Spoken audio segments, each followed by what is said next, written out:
ગાંધીનગરથી સમાચાર કુખ્યાત ભરત રબારી ટોળકી પર સકંજો કસાયો છે। ગુજસીટોક હેઠળ મુખ્ય સૂત્રધારની ધરપકડ। જિલ્લા પોલીસ વડા રવિ તેજા વાસમ શેટ્ટીનું નિવેદન। જમીન પચાવવા ધાકધમકી આપનાર ટોળકીના મુખ્ય સૂત્રધાર ભરત રબારીની ધરપકડ કરાઈ છે। આરોપી સામે મારામારી, ફાયરિંગ અને વ્યાજખોરી સહિત કુલ 8 જેટલા ગંભીર ગુના નોંધાયેલા છે। ગેંગ પાટણ, સુરેન્દ્રનગર અને ગાંધીનગરમાં જબરદસ્તીથી જમીન ખાલી કરાવવા કુખ્યાત છે। સટ્ટામાં પૈસા પડાવવા માટે પણ આ ગેંગ કુખ્યાત છે। અગાઉ પકડાયેલા 3 આરોપીઓ હાલ પોલીસ કસ્ટડીમાં છે। ભરત રબારી, હરિ રબારી, અજમલ રબારી, બળદેવ ભરવાડ, ભોજાભાઈ ભરવાડ અને રવિ નાઈ વિરુદ્ધ ગુનો દાખલ કરાયો છે। ગાંધીનગર પોલીસ કોઈ પણ ગુનેગારને નહીં છોડે। જમીન માફિયાઓ સામે કડક કાર્યવાહી ચાલુ રહેશે તેવી વાત એસપી રવિ તેજા વાસમ શેટ્ટીએ કરી છે। ગાંધીનગર જિલ્લા સેક્ટર 7 પોલીસ સ્ટેશનમાં ગુનાહિત ટોળકી બનાવી ગુના આચરતા 6 ટોળકી વિરુદ્ધ ગુજસીટોક ગુના દાખલ કરવામાં આવેલ છે। આમાં મુખ્ય આરોપી છે ભરત સુકા રબારી અને એના 2 ભાઈઓ છે। કુલ મળીને 3 ભાઈઓ, હરિભાઈ રબારી અને અજમલ રબારી। અને એની સાથે સાથે 3 अलग आरोपी बलदेव रबारी, भोजाभाई भरवाड और रविभाई नाई, ये 6 ने विरुद्ध काले रात्रे सेक्टर 7 पोलीस स्टेशन में गुना दाखल કરવામાં આવેલ છે। અને હાલ પોલીસ અજમલભાઈને ધરપકડ કરી છે અને 3 આરોપી અત્યારે પાટણ જેલમાં જ્યુડિશિયલ કસ્ટડીમાં છે। આ 3ને ટ્રાન્સફર વોરંટથી લેવામાં આવશે। ગાંધીનગરમાં બિલ્ડર પુત્રની આત્મહત્યાનો મામલો। ઇન્ફોસિટી પોલીસ સ્ટેશનમાં 4 લોકો સામે ફરિયાદ દાખલ। પોલીસને 2 પાનાની સ્યુસાઇડ નોટ મળી આવી। 4 શખ્સોએ પૈસાની લેતી દેતી મામલે ગામ વચ્ચે ઢોરમાર માર્યાનો ઉલ્લેખ। ઋષભ પટેલને આરોપીઓ ટોર્ચર કરતા હતા। 4 લોકોના ત્રાસથી મોતને વહાલું કર્યું। મુખ્ય 4 આરોપીઓ ગેંગ ચલાવે છે। ઋષભ પટેલે કેનાલમાં ઝંપલાવીને આત્મહત્યા કરી લીધી। આરોપીને કડક સજા થાય તેવી માંગ ઉઠી છે।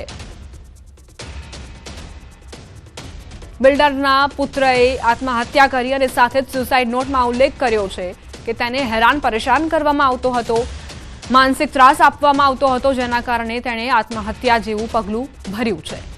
ઇન્ફોસિટી પોલીસ સ્ટેશનમાં 4 વ્યક્તિ સામે ફરિયાદ નોંધાઈ છે।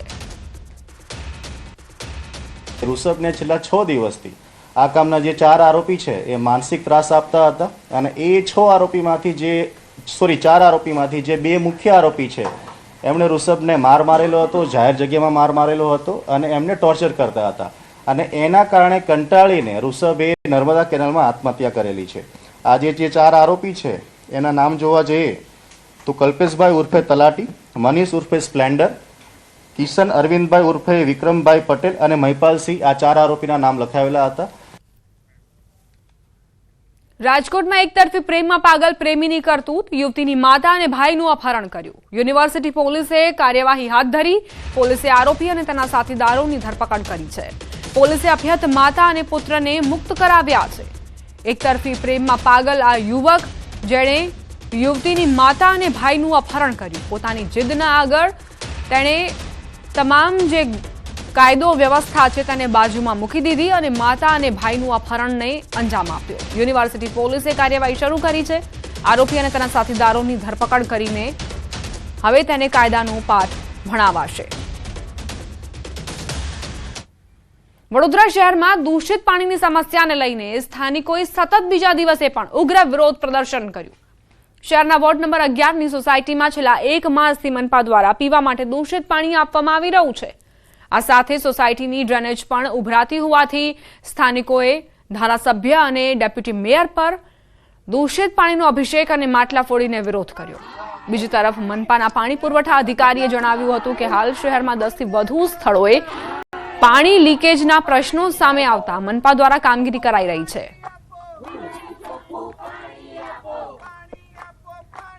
समस्या हमारे गंदा पानी नहीं तो छेल्ला 6 महीना थी है, गटर नहीं तो छेल्ला 10 वर्ष थी है, कहीए तो पण चाले। गटरनी सुविधा अमे ज्यारथी आवसोगणमां रहता त्यारथी अમને મળી જ નથી અને એક રોડની તકલીફ છે। અમે ગંદા પાણી કોર્પોરેટરને એમએલએ ઉપર અભિષેક કરીને કર્યો છે અને માટલા ફોડ્યા છે। અહીંયા વિરોધ પ્રદર્શન એટલા માટે કરવું પડ્યું છે કે છેલ્લા 6 મહિનાથી આ વિસ્તારની અંદર દૂષિત પાણી આવે છે। છેલ્લા 6 મહિનાથી પીવાલાયક પાણી નથી આવતું, પૂરતા પ્રેશરથી પાણી નથી મળતું। એક બાજુ આપણે સ્માર્ટ સિટીની વાતો કરીએ, 24/7 ના પાણીની વાતો કરીએ અને 1 કલાક પીવાનું પાણી નથી મળતું। આજુબાજુ જે વિસ્તાર છે એ બધી જ જગ્યાએ પાણીના સેમ્પલ લેવામાં આવ્યા છે, ચેક કરવામાં આવ્યા છે. શહેરમાં આમ જોઈએ તો ટોટલ ગણીએ તો 10 સ્થળો પર આ રીતે જે સમસ્યા છે એની કામગીરી હાથ ધરેલ છે. ના, એવી કોઈ પરિસ્થિતિ નથી. હવે અમે એવી જગ્યાઓ પર હાલ લાઈન કાપી અને તે સ્થળો પર પાણીની ટેન્કરો, ચોખ્ખા પાણીની ટેન્કરો ત્યાં પહોંચાડી રહ્યા છે. સુરતના અશ્વની કુમાર ફૂલ બજારને લઈને તપાસના મામલે રાજકીય ગરમાવો જોવા મળી રહ્યો છે. નોંધનીય છે કે કોંગ્રેસ નેતા દર્શન નાયકે ફૂલ બજારમાં હપ્તાખોરી ચાલતી હોવાના આરોપ મૂક્યા હતા. સાથે પાલિકા કમિશનર અને પોલીસ કમિશનરને પત્ર લખીને તપાસની માંગ કરી હતી. પરંતુ આ રજૂઆતનો ફૂલ બજારના વિક્રેતાઓએ કડક વિરોધ કર્યો છે. વિક્રેતાઓએ દર્શન નાયક પર ખોટી માહિતી ફેલાવવાનો આરોપ લગાવ્યો અને હાય હાયના નારા લગાવીને વિરોધ કર્યો. સાથે જ ફૂલ બજારના વેપારીઓને હેરાન પરેશાન કરવામાં ન આવે તેવી માંગ પણ ઉઠી છે.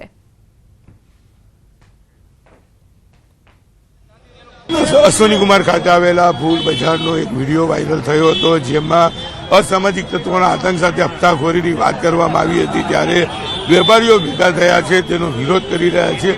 વેપારીઓ આપણી સાથે છે, આપણે સીધા એમની સાથે વાત કરીશું. સર, તદ્દન પાયાવીઓની વાત છે. અહીં અમે 2007થી વેપારીઓ ખેડૂતોનો માલ વેચીને જાય છે, વેપારીઓ શાંતિથી ધંધો કરીને જાય છે, રોજીરોટી મેળવે છે. કોઈ દિવસ કોઈ 1 રૂપિયો કોઈને આપ્યો નથી કે પછી કોઈ 1 રૂપિયો લેવા આવ્યું પણ નથી.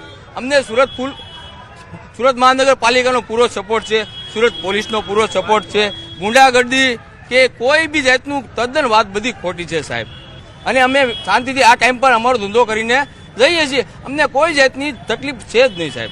અને અમારી સાથે લગભગ ભરૂચના અમે 100 થી 150 ખેડૂત જાતે આવ્યા છીએ અને અહીંયા અમને સારી રીતે ધંધો કરવા દે છે. અહીંયાની પોલીસ બી સારી છે, એસએમસી બી સારી છે અને અહીંયા જે સુરતના વેપારી છે, અમારા રાજુભાઈ છે, મેહુલભાઈ છે, આ ભાઈ છે, તે લોકો બી અમને સાથ સહકાર સારો આપે છે. આ વિડીયો વાયરલ છે તે તદ્દન ખોટો છે સાહેબ. એમાં કોઈ જાતની પરેશાની અંદર છે નહીં. ભરૂચથી તમામ લોકો આવે છે અને સહી સલામત જાય છે ને વ્યવસ્થિત ધંધો કરે છે ને એમના કોઈ જાતના પૈસાનો બી વ્યવહાર સારી રીતે આ લોકો ચૂકતા કરે છે. દક્ષિણ ગુજરાતના આવે છે અને અહીંયા વેપાર કરે છે. એમે તમામ વાતનું ખંડન કર્યું છે, પણ કહી શકાય કે જે આક્ષેપો થયા છે, જે વિડીયો વાયરલ થયો છે, તે તદ્દન ખોટો અને પાયાવી હોવાની વાત આ તમામ વેપારીઓ કરી રહ્યા છે. કેમેરામેન જીગર કુગલ સાથે કીર્તેશ પટેલ, ન્યૂઝ 18 ગુજરાતી, સુરત. અમદાવાદની વધુ એક સ્કૂલ પર એફઆરસીની કાર્યવાહી. નિકોલ વિસ્તારની આરપી વસાણી સ્કૂલને દંડ ફટકારાયો. આરપી વસાણી સ્કૂલને એફઆરસીએ 5 લાખનો દંડ ફટકાર્યો. શાળા દ્વારા 2024-25ની ફી મંજૂર ન કરાવતા એફઆરસીએ દંડ ફટકાર્યો. શાળા દ્વારા ફી મંજૂર કર્યા વગર જ ઉઘરાવાતી હતી ફી. એફઆરસીએ શાળાને મોકલેલી નોટિસમાં શાળાએ પોતાની ભૂલ સ્વીકારી છે.